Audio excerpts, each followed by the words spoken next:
오늘 밤부터 출애굽의 여정이라고 하는 제목으로 바로 출애굽기, 또 민수기와 신명기, 그리고 여호수아서까지 이르는 그 말씀들을 우리가 함께 나누려고 합니다. 제가 2013년인가요? 14년에 성지순례를 다녀왔는데 그 중에서 가장 인상 깊었던 것이 출애굽의 여정이라고 해서 이집트에서 출발해서 이스라엘 백성들이 출애굽하였던 그 과정을 따라가는 그 길로 성지순례를 하였습니다. 그리고 2014년에 15년인가요? 그때 IS가 일어나고 테러가 일어나면서 이제 더 이상 이 출애굽 여정 성지순례가 이렇게 금지되어졌습니다. 우리나라에서 성지순례를 갔다가 그 시내산을 지나서 오다가 다시금 이스라엘로 들어오는 그 국경에서 폭탄이 터지고 또 여러 사람들이 죽고, 그때 그 가이드였던 목사님이 몸으로 막으면서 두 명인가 희생되고 그 차 안에 있었던 분들이 그렇게 구사일생으로 사는 일들이 있었죠. 그 이후로 이쪽으로 이렇게 지나가는 출애굽 여정 성지순례가 없어지게 되어졌습니다. 지금도 이집트는 이제 사람들이 가지 않습니다. 워낙 혼란스럽고 소요와 그 데모가 일어나고 또 기독교인들을 향한 이슬람 사람들의 적대감들이 고조되어져 있어서 이집트로 가는 성지순례, 또 특별히 시나이 반도는 거기가 안정되어져 있지 않는 지역이고 곳곳에 IS 요원들이 그렇게 테러를 일삼고 있기 때문에 그 성지순례를 가지 못하게 되어졌죠. 지금 성지순례를 가면 보통 이스라엘까지 그냥 비행기로 갔다가 그곳에서 여행하고 돌아옵니다. 그래서 한번 그 출애굽의 여정을 통하여서 그 갔던 길들을 한번 이렇게 돌아보면 좋겠다. 그리고 코로나가 끝나고 나면은 한번 뭐 출애굽이 아니더라도, 이 여정이 아니더라도 이스라엘이나 우리 교회에서도 성지순례 팀 이렇게 한번 구성해서 다녀오면 좋겠다, 이런 생각이 있습니다. 그런 꿈을 가지고 한번 16주간 또 그렇게 함께 하길 원합니다. 오늘은 그 이집트 라암셋에 대하여서 이야기하려고 합니다. 이스라엘 백성들이 그 이집트 땅에 내려가서 그곳에 정착하게 되지 않았습니까? 그 계기가 된 사건들을 창세기에 기록하고 있죠. 성경 안에서 가장 먼저 기록된 책이 무엇일까? 보통 모세오경이라고 해서 모세가 창세기, 출애굽기, 레위기, 민수기, 신명기 5권을 기록했다라고 이야기합니다. 이것이 성경의 가장 첫 번째 성경이라고 이야기하고 토라, 율법서라고 이야기하죠. 그런데 이 5권의 책 중에 어느 책이 가장 먼저 기록되어졌을까? 일반적으로 출애굽기가 가장 먼저 기록되었다라고 이야기합니다. 그 출애굽의 여정을 이제 모세가 기록하지 않았겠습니까? 하나님이 행하셨던 일들, 그리고 하나님께서 주셨던 말씀, 그것을 기록한 것이 출애굽기잖아요. 그리고 창세기는 뭐냐? 이스라엘 백성들이 어떻게 애굽에 내려가게 되어졌느냐? 사실은 그 전까지는 문자가 없었다라고 하는 겁니다. 아브라함이, 이삭이, 야곱이, 요셉이 문자로 남겨놓은 게 없었습니다. 그냥 구전되어져 오는 이야기들이 그 조상들을 통하여 전해져 왔던 거죠. 모세가 기록하였던 겁니다. 그런데 지금 이스라엘 백성들이 이 민족이 어떻게 형성되어졌는가, 어떻게 애굽에 내려오게 되어졌는가, 그곳에서 원래부터 노예였고 종이었고 박해받으면서 살았던 것이 아니라 그 전에 우리 믿음의 조상들이 하나님을 믿고 섬기며 약속의 땅을 그렇게 언약으로 받았다라고 하는 것을 기록하면서 그 전 역사를 기록한 것이 창세기이지요. 그래서 출애굽기가 먼저 기록되어지고 창세기는 그것의 근거를 밝히기 위하여 기록된 책이다라고 일반적으로 그렇게 알려져 있습니다. 특별히 우리가 출애굽기라고 이야기할 때 출애굽은 뭐냐? 애굽이라고 하는 게 한자로 뭐죠? 이집트를 가르치는 말이 아닙니까? 이집트를 한자로 표기할 때 애굽 이렇게 표현합니다. 그런데 이 성경에 보면 가나안 땅도 중요한데 애굽과 관련된 여러 표현들이 등장합니다. 창세기에 보면 아브라함이 애굽에 내려갔던 이야기가 먼저 기록되어져 있지요. 그가 하나님이 지시할 땅을 향하여서 나아갑니다. 가나안 땅에 이르렀는데 그곳에 기근이 오고 가뭄이 오니까 그 가나안 땅에는 큰 강도 없고 물이 많지 않은 땅입니다. 그러니까 도저히 살 방도가 없으니 애굽으로 내려갔다. 이집트로 내려가서 그곳에서 어려움을 당하게 되잖아요. 그리고 다시금 돌아와서 가나안 땅에 정착하게 됩니다. 아브라함 때 애굽이 처음 등장합니다. 그리고 그 뒤에 보면은 요셉이 그 형들에게 미움을 받고 노예로 발려가잖아요. 창세기 37장에 보면 그가 발려갑니다. 그리고 40장에 보면 그곳에서 그가 총리가 되어지죠. 그리고 45장에 보면은 그곳에 이제 가나안 땅에 다시금 기근이 와서 양식을 구하러 왔던 그 형들을 만나게 되지요. 그리고 나중에 자신의 정체를 밝힙니다. 그리고 이제 그 아버지를 모셔오게 하여서 고센 땅에 정착하게 하였다. 이집트 땅에서도 가장 기름진 땅, 그렇게 비옥한 땅, 그곳을 자기 아버지와 자기 형제들을 위하여서 그가 내어주도록 하였던 것 아닙니까? 그곳에서 이스라엘 백성들이 정착하고 살게 되었다. 400년 세월이 그래서 흘러가게 되어졌던 거죠. 그리고 출애굽기는 그곳에서 이제 이스라엘 백성들이 나오게 된 이야기를 기록하는 겁니다. 그리고 나중에 보면은 열왕기서 그리고 여러 예언서에 보면은 바로 이스라엘과 애굽의 관계들이 계속 기록되어져 있습니다. 이스라엘이 어려움을 당할 때마다 그 왕들이, 열왕들이 애굽을 의지하잖아요. 북쪽에서 아시리아가 쳐들어오니까 애굽 왕에게, 바로에게 도움을 청하고, 바빌론 왕이 쳐들어와서 자기들이 그 감당할 수 없으니까 애굽에게 도움을 청하고, 뭐 이런 일들이 있었습니다. 근데 너희가 그것으로 인하여 결국 애굽을 의지함으로 인하여서 망하게 되리라, 선지자들이 계속하여서 이야기하였죠. 결국은 애굽을 의지하다가 이스라엘이, 남유다도 망하게 되어집니다. 그리고 신약 성경에 보면은 예수님께서 태어나신 기사에 바로 헤롯 왕이 베들레헴 근처에서 태어났던 아이들을 죽이는 기사가 기록되어져 있죠. 그때 천사가 와서 바로 요셉에게 이것을 먼저 알려주며 피신하여서 애굽으로 내려가게 되어지죠. 그래서 애굽에서 장성한 이후에 돌아와서 나사렛에, 예루살렘으로 돌아가지 않고 베들레헴으로 가지 않고 북쪽 나사렛에 가서 정착하게 되었다. 성경에 보면 애굽이 계속 등장하고 있는 겁니다. 지금은 이게 이제 애굽이 이집트 땅입니다.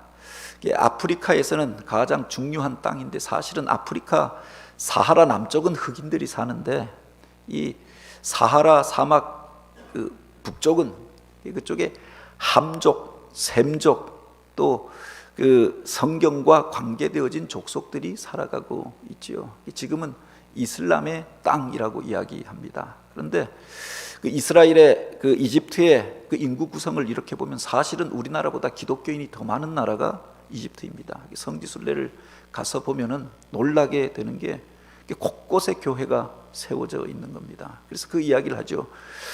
우리나라가 무슨 기독교인들이 과거에 1000만이다 라고 하는데 솔직히 이렇게 따져보고 내가 기독교인입니다 라고 고백하는 사람들을 합산해 보면 한 850만 된다고 합니다. 1000만, 1200만은 각 교회들이 이렇게 뻥튀기한 숫자들, 중복되는 숫자들 다 합하니까 1000만이었던 거고, 내가 기독교인이다 라고 이야기하는 사람이 850만인데 그 중에 이단, 사입이 기독교 사실과 상관이 없는 그것을 제외하면은 한 700만 정도가 되지 않을까 이렇게 이야기합니다. 그런데 이집트는 기독교인들이 2500만입니다. 그러니까 우리보다 훨씬 기독교인들이 많죠. 그런데 다만 인구가 한 8천만 되거든요. 8천만 중에서 2500만을 제외한 사람들이 이슬람이다 보니까 그 속에서 이슬람에게 의하여서 학대받고 고난당하고 핍박당하면서 사는 겁니다. 요사이 무정부 상태가 되어지니까 가장 고통당하는 이들이 기독교인이라고 하죠. 이슬람 사람들이 자기들끼리 정파투쟁을 하다가 무슨 그렇게 재난이 일어나고 문제가 생기면 그 강경파들이 기독교를 박해하는 일들을 시작하는 겁니다. 그래서 2500만이나 되는 사람들이 고난당하고 박해당하면서 믿음을 지키고 있는 나라가 이집트라고 하는 거죠. 이게 고대 이스라엘의 그 이집트의 그 영역 표시입니다. 그 나라가 어떻게 일어나게 되어졌냐? 세계 4대 문명이라고 할 때 바로 그 가장 먼저 문명이 일어났던 것이 그 유그라데스강, 티그리스강 유역의 메소포타미아 문명, 그리고 연이어서 일어났던 것이 나일강 유역의 이집트 문명이라고 이야기합니다. 그리고 동쪽에 그 무렵에 인더스 문명과 황하 문명이 일어났다라고 이야기하죠. 세계 4대 문명, 가장 오래된 문명이 일어났던 것이 이집트였습니다. 이스라엘 백성들도 사실은 그 영역 안에, 가나안 땅도 그 영역 안에 있었다라고 하는 겁니다. 그래서 어렵기만 하면, 기근이 오고 흉년이 들면 바로 이집트로 내려갔던 거죠. 마르지 않는 큰 강이 있었던 겁니다. 큰 강유에서 문명이 일어났는데, 바로 이집트의 문명은 그 나일강을 중심으로 해서 그렇게 그 나라가 형성되었다라고 하는 거죠. 이 이집트라고 하는데 가보면은 우리가 의미심장하게 보는 것이 바로 이 스핑크스와 피라미드입니다. 이게 사실은 이게 왕의 무덤이잖아요. 이집트의 역대 왕들의 무덤이 있는 것이 피라미드라고 합니다. 그것을, 그 규모를 보면 놀라는 것이, 그 거대한 돌들을, 사실은 사람이 들 수도 없는 그 거대한 돌들을 쌓아서 그 무덤을 만든 겁니다. 뭐 몇백 년에 걸쳐서 만들었다라고도 이야기하는데, 대체 저걸 누가 만들었을까? 그래서 우리가 불가사의라고 이야기하잖아요. 그런데 바로 그 속에 엄청난 노예들의 죽음과 피가, 강제 노역이 담겨져 있었던 거죠. 왕 한 명의 무덤을 만들기 위해서 엄청난 사람들이 그 무거운 돌들을 짊어지고 나르고 싣고 쌓아서 바로 이 무덤을 만들었다라고 하는 겁니다. 한 사람의 무덤을 만들기 위해서 수백 명, 수천 명의 죽음이 필요했다. 그게 피라미드였다라고 하는 거죠. 그래서 이런 우리가 거대한 건축물들을 볼 때 이집트에 가면 고대의 이 건축물들이 남겨져 있습니다. 그 속에 사실은 그 땅에 살았던 노예들, 노동하던 사람들의 땀과 눈물과 고통이 그 속에 담겨져 있는 것들을 우리가 기억해야겠죠. 거기 가면 우상을 섬기던 우상의 석상들이 만들어져 있습니다. 우상을 섬기면서 그들이 오히려 짐승을 섬기는데 사람을 학대하였다라고 하는 겁니다. 그 땅에서 이스라엘 백성들이 학대당하고 고통을 겪게 되어졌던 거죠. 그런데 그 이집트에 가면 카이로에 모세 기념교회가 있습니다. 모세가 그곳에서 자랐고 컸고, 또한 모세의 그 행하였던 일들을 기념하는 교회가 세워져 있습니다. 그 의미심장하게 그곳에 그의 여러 가지 흔적들이 남겨져 있는 것들을 보게 됩니다. 뿐만 아니라 예수 피난 교회라고 하는 것도 있습니다. 예수님께서 어려서 그곳에 가서 유년 시절을 보내고 어린 시절을 보내고 이제 헤롯이 죽은 다음에 그 유다 땅으로 돌아오게 되어졌던 것 아닙니까? 그래서 예수님이 피신하여 살던 곳이다라고 하는 곳에 바로 예수 피난 교회가 세워져 있고, 그곳에 이런 성화가 그려져 있습니다. 그리고 바로 그곳에서 믿음을 지키면서 살아가는 기독교인들이 있는 것들을 보게 되죠. 이게 지금 그 카이로의 모습입니다. 그 중간에 큰 강, 나일강이 있고 아파트가 있는데, 가서 보니까 미완의 건축물인가 했더니 이게 끝난 겁니다. 아파트가 세워져 있는데 우리처럼 밖에다가 무슨 뭐 도색 이런 거 안 합니다. 그냥 콘크리트 벽돌 이렇게 쌓아놓고 아파트가 그대로 있는 겁니다. 그리고 가는 곳곳마다 이런 우상을 파는 겁니다. 우상의 나라라고 하는 것을 알 수가 있죠. 그런데 곳곳에 교회가 세워져 있더라. 성지순례 가서 찍었던 사진인데요. 하나는 그 이집트에서 가장 가난한 동네가 있습니다. 우리나라로 말하면 무슨 과거에 청계천 같은 그런 모습일 것이다 라고 생각되어지는데, 쓰레기 그 마을, 쓰레기 동산이라고 하는 게 있어요. 카이로에서 나오는 모든 쓰레기가 다 모이는 동네가 있습니다. 그런데 그 동네를 올라가면서 보면은 쓰레기를 쌓아놓은 곳이 있고, 그곳에 십자가가 새겨져 있는 겁니다. 골목마다 그 집에 십자가가 붙어 있는 겁니다. 그래서 이 이집트에서 기독교인들이 높은 자리에 올라가기는 그렇게 예수 믿는다고 하는 것들이 여러 가지 핸디캡이 된다라고 하죠. 박해를 당하고 고난을 당하는 겁니다. 그래서 주로 하층민을 이루고 있고, 가난한 사람들이 사는 동네가 기독교인들이 모여 있는 동네인데, 이 쓰레기 마을이라고 하는 것이 기독교인의 집성천, 예수 믿는 사람들이 모여 사는 동네라고 하는 겁니다. 그런데 그 쓰레기 마을을 지나서 올라가면은 이렇게 그 동굴 교회들이 수천 개의 동굴 교회들이 있는 겁니다. 건축을 하지 못하고 굴을 파서 그곳에서 예배를 드리고 있는 겁니다. 기독교의 흔적이 남겨져 있고 그 속에서 박해를 당하고 고난을 견디면서 살아왔던 신앙 공동체가 있는 것을 보게 되지요. 나중에 한번 이집트를 가면은 이런 것들을 한번 돌아보고 오는 것도 의미심장하리라고 생각되어집니다. 오늘 우리가 읽은 이 본문에 보면은 이제 이스라엘 백성들이 애굽 땅에 이집트에 내려가게 된 이유, 그 이후에 이제 그들이 고난을 당하고 박해를 겪게 되어졌던 일들을 기록하고 있습니다. 그 첫 구절에 보면은 이제 그 요셉을 알지 못하는 새 왕이 일어나 애굽을 다스리더니라고 하였습니다.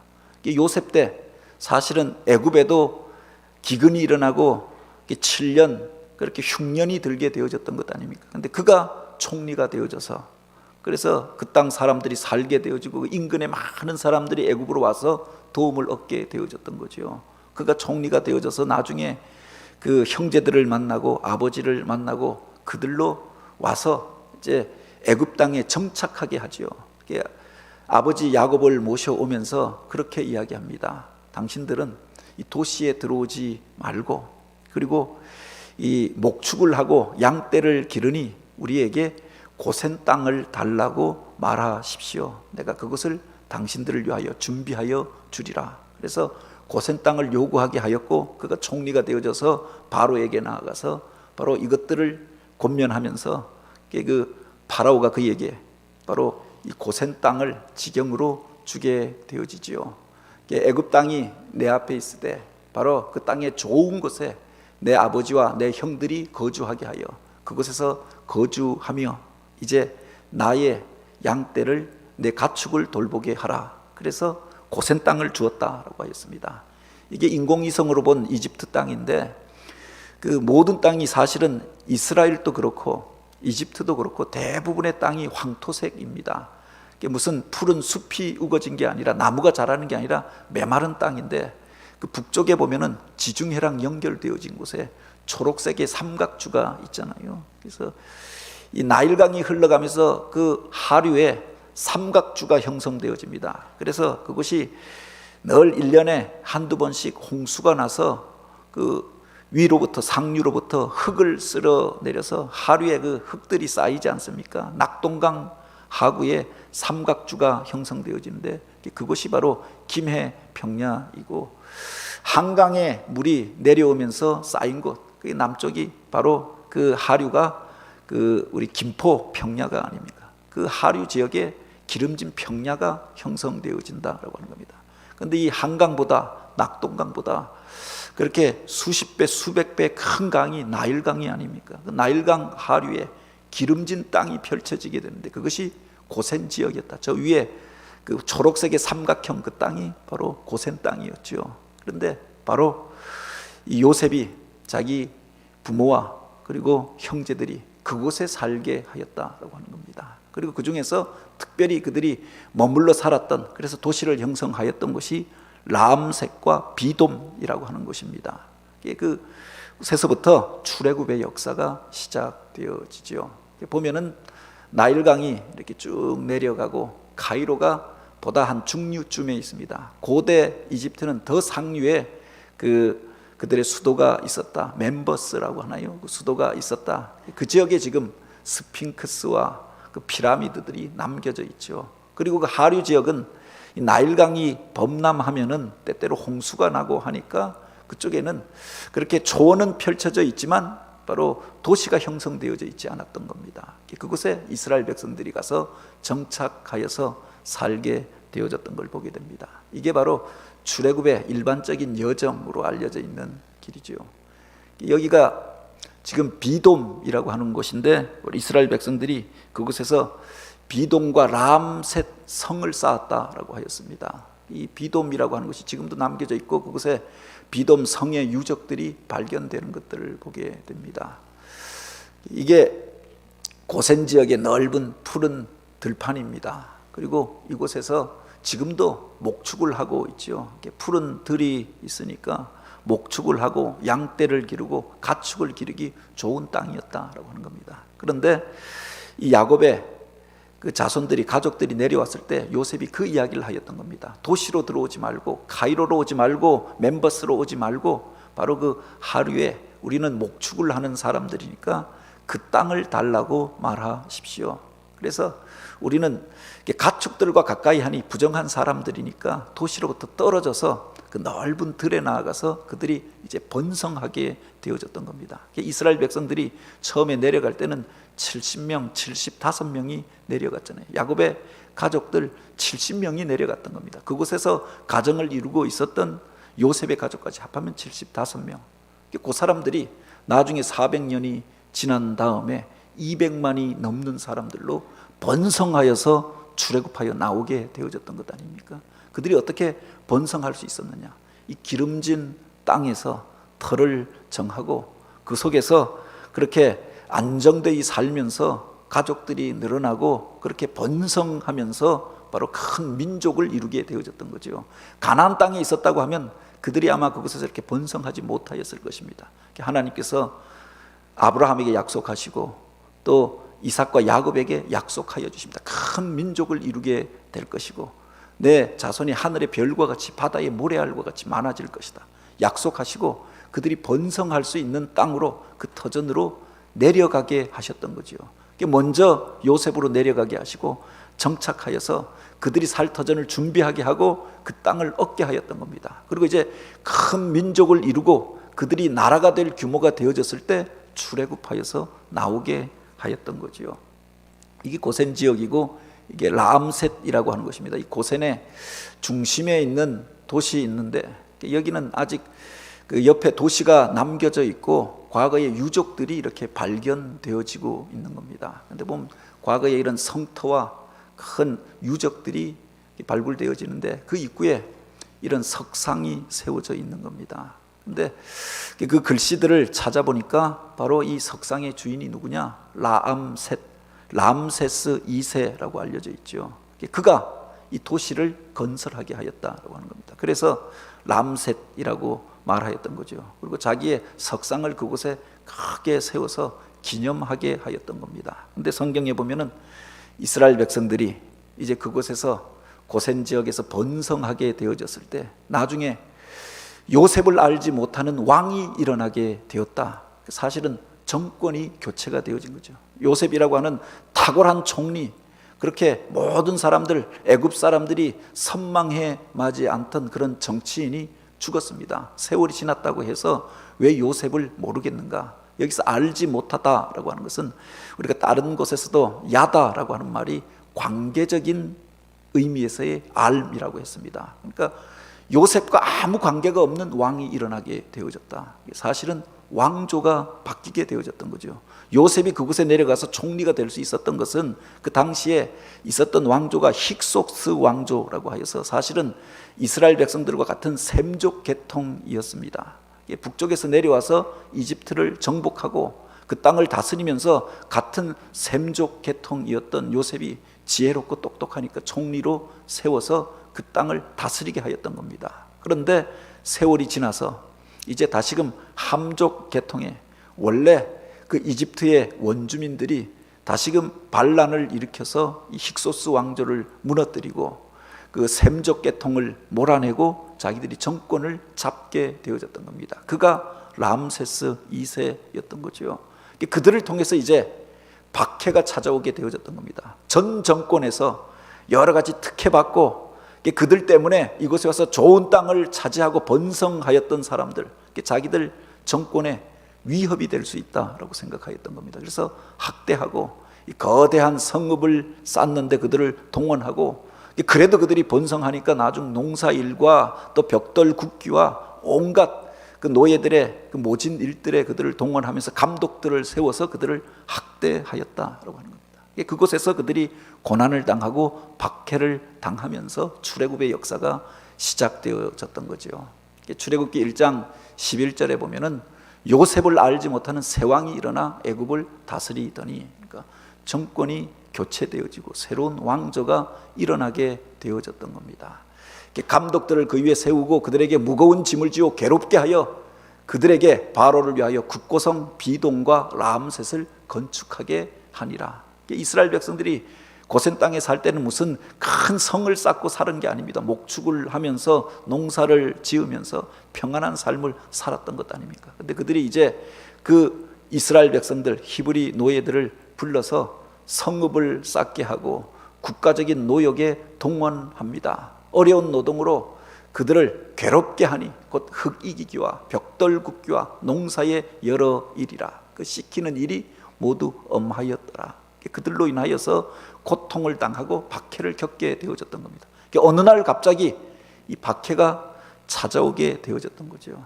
그 속에서 우리가 깨닫게 되는 몇 가지 의미가 있습니다. 고난 속에 하나님의 부르심이 있었고 사명이 있었다라고 하는 겁니다. 아마 편안했으면 이스라엘 백성들이 그곳에서 그냥 머물러 살고 애굽 사람들과 동화되어져서 자기 정체성을 잃어버리고 그렇게 머물러 살다가 없어져 버리고 말지 않았겠습니까? 그런데 고난당하고 박해를 겪으면서 이제 그들이 그 속에서 우리 조상들이 고백하고 믿었던 그 하나님을 찾게 되어졌던 거죠. 그 하나님이 바로 아브라함에게 약속하셨던, 조상 아브라함에게 약속하였던 것, 또 야곱에게 언약하여 주셨던 것, 또한 요셉을 통하여서 하나님께서 맡기셨던 일들. 마지막에 보면은 창세기 49장에 야곱이 이제 죽으면서 유언을 남기잖아요. 자녀들을 축복하고 유언을 남기고 그 조상들의 무덤이 있는 그곳에 자기를 묻어달라고 해서 그 요셉이 그 형제들과 함께 굳이 가나안 땅까지 와서 장례를 치르고 돌아옵니다. 요셉이 그곳에서 죽게 되어졌을 때 바로 그들에게 유언을 하잖아요. 너희가 이곳에서 영원히 살 것이 아니라 바로 우리 조상들의 땅으로 돌아가게 될 터인데 그때 나를 내 유고를 가져다 그곳에 묻어달라라고 부탁하지 않았습니까? 그런데 그들이 잊어버리고 있었습니다. 300년이 넘게 잊어버리고 그곳에서 편안하니까 아무 문제가 없으니까 이곳이 우리 땅인가 보다라고 살다가 이제 박해를 당하게 된 겁니다. 요셉을 알지 못하는 왕들이 일어나서 그들을 적대하게 되어진 겁니다. 이들은 불순 세력이라 언제 반란을 일으킬 줄 알지 못한다. 그래서 그들을 그 태어난 아이들을 죽이고 또 그들을 강제 노역을 시키고 학대하는 일들이 벌어지게 되어졌던 거죠. 고통당하고 어려움을 당하니까 그들이 이제 민족의 정체성에 대하여서 생각하게 되어졌던 겁니다. 그리고 그 조상들이 믿던 하나님을 찾게 되어지죠. 그리고 그 속에서 하나님의 뜻을 그들이 다시금 생각하고 분별하게 되었다. 이것이 영원히 살 것이 아니라 요셉이 말하였던 대로 우리가 돌아가야 할 백성이라, 약속의 땅으로 돌아가야 하리라, 우리들을 통하여서 거룩한 나라를 세우기를 원하셨던 하나님의 뜻을 생각하고 이제 출애굽의 역사가 시작되어졌다라고 하는 거죠. 우리가 고난을 당할 때 바로 이것을 바로 깨닫는 것이 필요하지 않습니까? 요셉이라고 하는 사람이 바로 이런 신앙을 가지고 있었던 걸 보게 됩니다. 요셉이 애굽에 내려가잖아요. 내려간 게 자원하에서 유학하러 공부하러 간 게 아닙니다. 형들에게 미움을 받고 자기는 하나님이 보여주신 비전과 꿈에 대해서 이야기했습니다. 근데 형들이 시기하고 미워하고 그를 구렁텅이에다 밀어넣고 죽이려고 하고 나중엔 차마 죽일 수가 없으니까 애굽으로 내려가는 그렇게 상인들에게 그를 팔아버리잖아요. 그래서 아버지 품에서 채색옷 입고 살던 그가 어느 날 노예가 되어져서 애굽에 내려가게 됩니다. 그곳에서 온갖 고역 가운데 또 나중에는 모함을 받아서 감옥까지 들어가서 사형수의 신세가 되어졌던 것 아닙니까?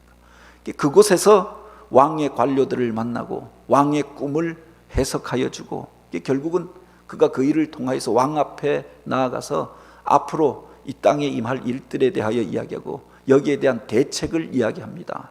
왕이 그에게 내가 그러면은 이 일을 맡길 터이니 이 일에 대하여서 경제를 맡은 장관이 되어서 그것을 준비하도록 하라.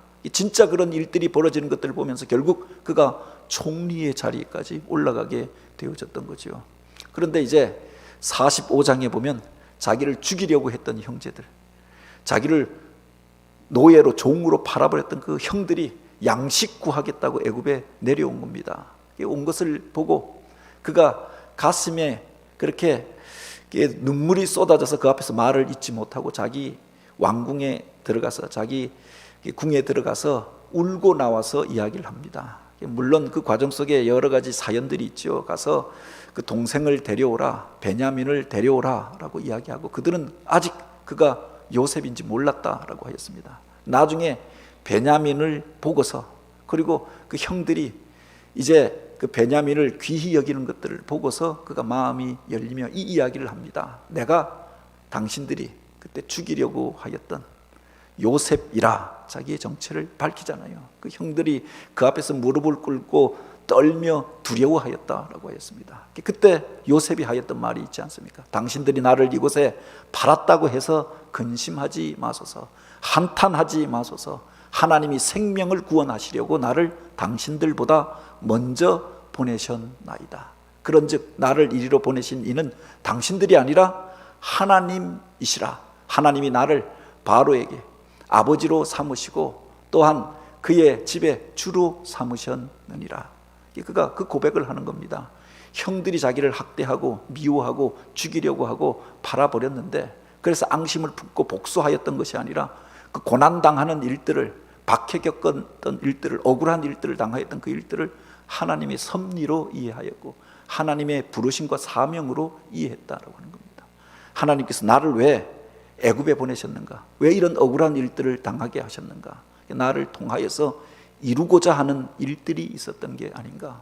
형제들을 보면서 복수한 게 아니라 그렇게 근심하지 마소서, 한탄하지 마소서, 하나님이 당신들 생명 구하라고, 당신의 자손들이 거할 땅을 준비하라고 나를 이곳에 먼저 보내셨나이다. 고난 속에서 하나님의 뜻을 그가 묻고 해석하였던 것 아닙니까? 이스라엘 백성들이 애굽 땅에서 고난 당하면서 하나님의 뜻을 묻게 되어지고, 그것이 이스라엘이라고 하는 나라가 그렇게 일어나는 계기가 되어지고 출애굽의 거룩한 발걸음의 출발점이 되었다라고 하는 겁니다. 그것에서 우리가 또 한 가지 주목해야 할 것이 있습니다. 그냥 그 일이 되어진 것이 아니라 그때 그들이 그곳에서 하나님 앞에 부르짖어 기도했다.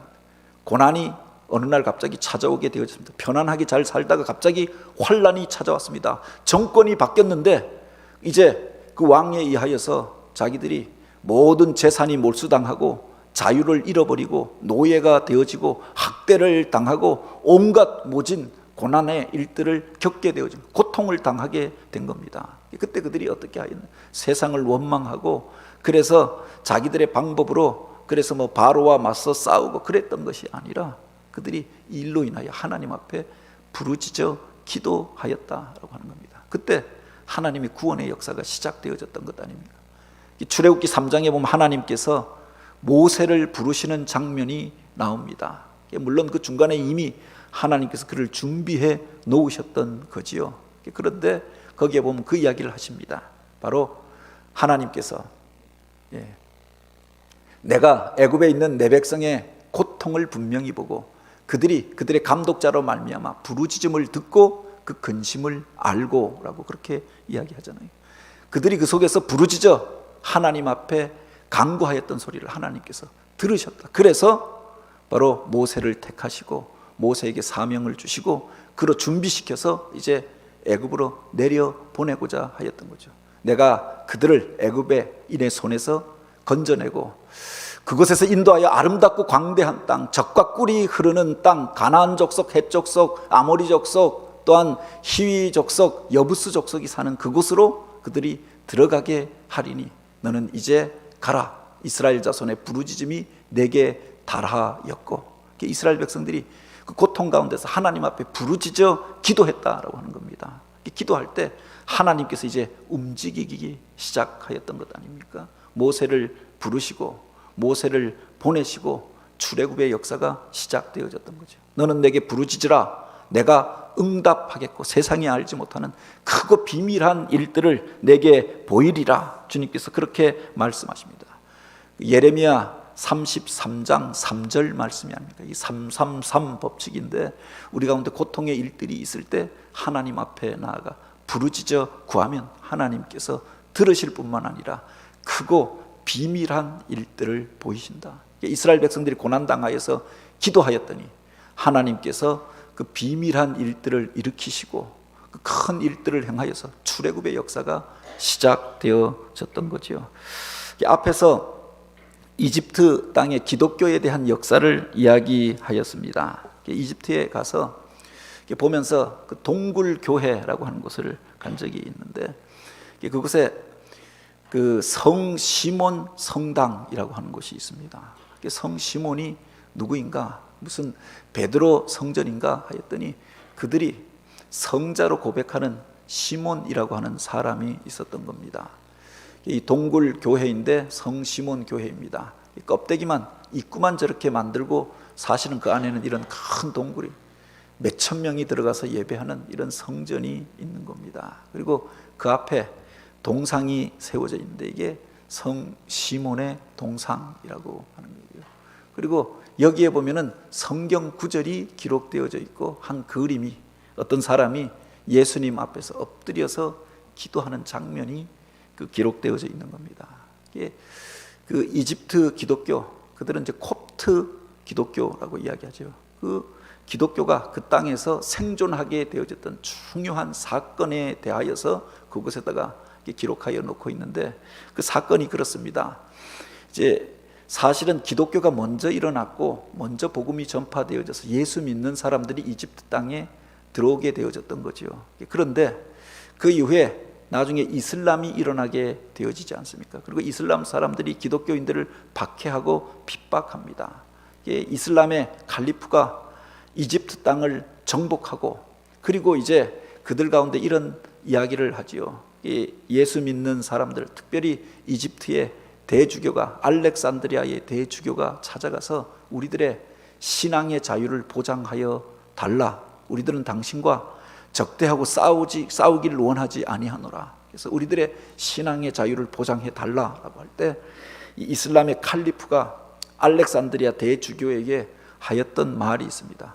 너희들의 신앙이 진짜라고 하는 것을 증명하면은 내가 너희들을 살려주겠다라고 이야기하면서 성경의 한 구절을 인용하는 겁니다. 마태복음 17장 20절 말씀인데요. 여기에 보면 그가 이 칼리프도 기독교에 대해서 잘 알고 있었던 거죠. 사실은 이슬람이 기독교의 이단으로 일어났다라고 하잖아요. 기독교 성경을 좋은 것들만 자기들이 가져다가 사용하면서 자기들만의 코란이라고 하는 경전을 만들었던 겁니다. 성경에 대해서 잘 아는 사람인데 바로 성경에 보면 너희 안에 겨자씨만한 믿음만 있어도 이 산을 들어서 저리로 옮기라 하여도 옮겨질 것이다 라고 하였는데 너희가 진짜 믿음이 있다고 생각하거든 그 일을 한번 해봐라. 3일의 말미를 줄 터이니 그 일이 일어나면 내가 너희들을 건들지 않고 예수 믿는 사람들은 다 살려주겠다 이 이야기를 했던 겁니다. 3일 동안 이 일을 해야 하는 겁니다. 너희 안에 겨자씨만한 믿음만 있어도 이 산을 들어 저리로 옮기라 하여도 옮겨질 것이요 이것보다 더 큰 일도 너희가 하리라. 그래서 금식하면서 알렉산드리아의 그 주교가 하나님 앞에 기도하게 되어졌던 거죠. 하루가 지나고 이틀이 지났는데 새벽에 그런 음성이 들려져 왔다라고 하죠. 바로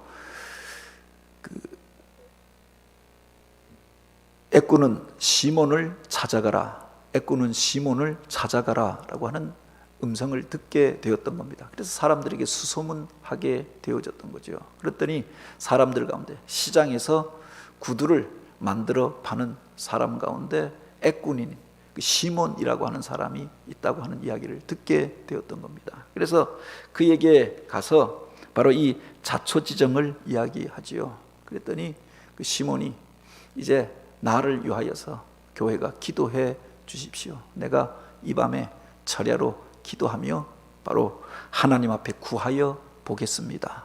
그가 기도하게 되었다라고 하는 겁니다. 이 사람이 왜 애꾸눈이 되었느냐? 구두를 만들어 파는 사람인데 어느 날 그 집에 아리따운 아가씨가 와서 자기 구두를 그렇게 주문하게 되었던 겁니다. 그래서 그의 발에 치수를 재고 그 발을 만지다가 그 마음속에 간음하는 마음, 음란한 마음이 생겨나서 그가 그것으로 인하여서 죄책감을 가지고 집으로 돌아가서 구두를 깃고 구멍을 뚫던 그 송곳으로 자기 눈을 찔렀던 겁니다. 차라리 두 눈으로 지옥에 가느니 내가 애꾼으로 한 눈으로 하나님 신앙을 지키고 천국에 가기를 원하노라.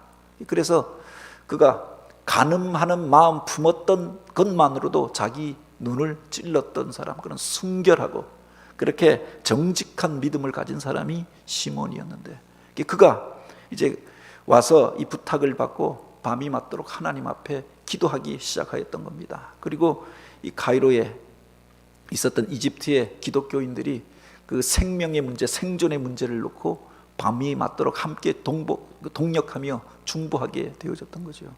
그 새벽에 급하고 강한 바람이 땅이 흔들리는 듯한 소리가 나고 큰 태풍이 불어오게 되어졌는데, 그리고 아침이 되어져서 그 바람이 먹고 흔들리던 땅이 그쳐지게 되었다고 하는 겁니다. 이게 카이로 남쪽으로 그렇게 큰 산이 있었는데, 모래산이 있었는데, 그 다음날 아침에 보니까 그 남쪽에 있던 산이 동쪽으로 옮겨간 것을 보게 되었다. 이 갈리프도 보고 그 많은 사람들이 이것을 확인하면서 진짜 믿음의 기도, 이런 능력이 있다라고 하는 것을 인정하게 되어졌던 거죠. 그리고 공포하였던 것이 예수 믿는 사람들을 건드리지 말라, 교회를 보존하게 하라, 그들의 신앙의 자유를 지켜주라. 그래서 위기 가운데서 이 중근동의 모든 나라의 기독교들이 다 망하고 그렇게 순교자를 내고 그렇게 없어져 버리던 그때 이집트의 기독교는 보존되어질 수 있었다고 하는 겁니다.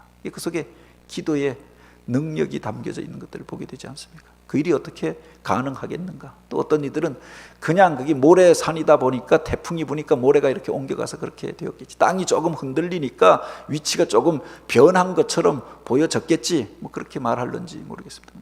그 밤에 믿음의 사람이, 정결한 신앙을 가진 사람이 기도하였더니 이 놀라운 일들이 벌어지게 되어졌던 거죠. 그러니까 역사 속에 이 시몬의 이야기가 기록되어져 있는 겁니다.